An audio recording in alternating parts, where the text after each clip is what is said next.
I was talking with a Gen Z student who's about to start a master's program recently who asked me what I thought about college now as an admissions counselor. They said a lot of their friends don't believe in college anymore. Well, I can assure you college is unfortunately still real, and as someone with an MBA who is now getting a PhD in economics, I'm also contractually obligated to argue in favor of higher education. But let's talk about what's going on in the higher education industry and why so many people feel like it's a scam. College used to be divine, just purely positive. Back in the day, you got a degree for $13 and you paid your tuition working part-time at McDonald's. You'd party every day, then at the graduation ceremony, a nice man in a suit would walk up and present you with a job. It'd be a high-paying job, one that you couldn't get without your degree, which, if we're being honest, you largely completed hungover, and you'd work at that company getting promotions every couple of years until you retired in the house you bought for 50 grand.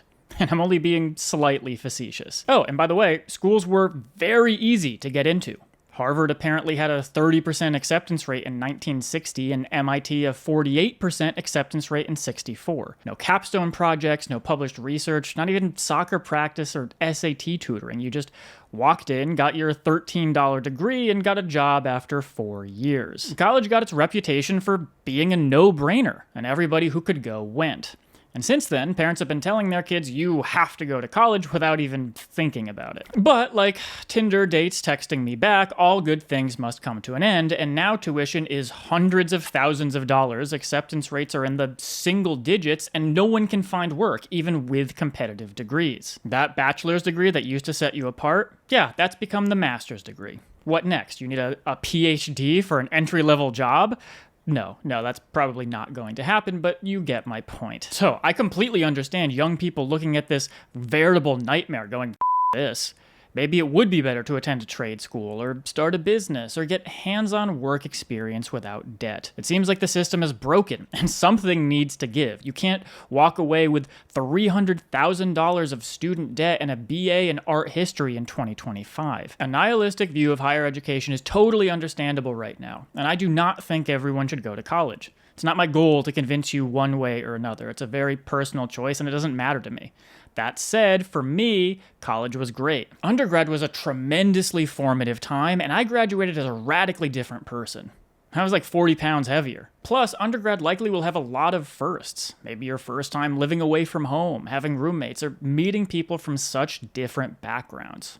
You'll study abroad, party, join clubs, get work experience. You have to try not to push the boundaries of your comfort zone, and I think that's severely undervalued. The most successful people you know did not stay within their little bubble their whole life. I'm an introvert, and I attended a small high school. For me, my 4 years in undergrad prepared me socially to launch my career, and I would have done myself a disservice if I spent that time learning dropshipping or starting a podcast. My possibly hot take is that many people simply are not ready at 18 to join the workforce in earnest, let alone start a successful business. But I also didn't graduate with $300,000 of student debt, and that's crucial.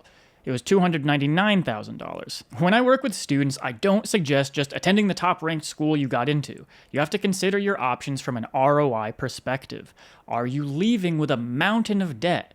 Now, if you're going into a money-printing profession like dermatology or orthodontics, that's obviously different. But if you're getting an English degree from a private school that costs $60,000 a year with no scholarship, family help, or financial aid, I think that's a mistake. Now, if that school is Harvard and you're getting a business degree, you might make back an earning potential the cost difference in tuition. Next, let's talk about the education at college. You may think higher education is didactically useless. It doesn't teach you anything. It certainly doesn't teach you anything you can't learn elsewhere.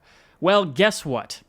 That can be true. It really depends on your program and professors. My undergrad was ranked very highly, but my learning occurred outside of class, let's put it that way.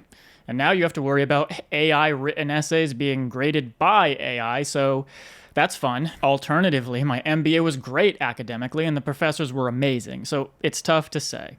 What I can tell you is that most of what you learn for work is on the job, at least. A degree is like proof of your intelligence and dedication, not really preparation for a specific role like the day-to-day life of a business analyst at Fidelity. And in my experience, the number one predictor of success is people skills. Are you able to get others to like you, follow you? Can you motivate people over whom you have no authority to do things you need them to do? Are you able to negotiate successfully on your behalf? If nothing else, college is a great sandbox to develop soft skills. And if we're talking about jobs, you are at a disadvantage without a degree. I know it feels like what's the point when the labor market is what it is, but not having a degree doesn't open more doors. And though your 4 years will fly by, that's a lot of time to network and prepare for your first position. So I like college despite the immense problems with the system. The reality is most people won't start successful businesses and don't actually even want to. Trade jobs are solid work, but it's hard work and it takes a toll on your body. And you're probably not going to land your dream job working for someone else at 18 with a high school diploma. I guess if there's one thing I want you to take away from this video, it's please do not attend a school without a plan to get a return on your investment.